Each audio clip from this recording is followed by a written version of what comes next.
থালায় ঢালছি। হ্যাঁ, আলুগুলোই ভর্তি করেছি প্যাকেটটাকে।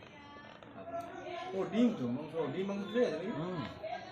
ডিম, মাংস, আলু, পিন্ডি, খেজুর। স্যালাড দিয়েছে। বাম্পার বাম্পার ওই ছবি তুলছে আমাকে ইয়েতে স্ট্যাটাসে ছাড়ে।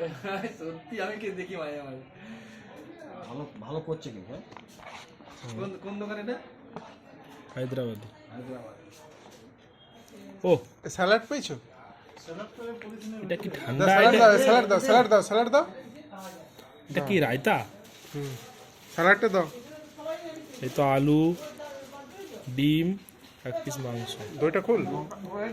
দইটা খোলা এই মুশকিল হয়ে যাবে। দইটা ছিঁড়তে হবে, বুঝলি? স্যালাড আছে নাকি দেখো। স্যালাড দেয় যে গো, স্যালাড থাকবে। স্যালাড থাকে। কি বল না? স্যালাড। এটা দইটা দিই না রায়তা দিয়েছে বলতো? সাইড কর না, সাইড করে রাখ। কবে রেটে মালটা টোকে গেছে। দেখি হাত সরা, হাত সরা, হাত সরা।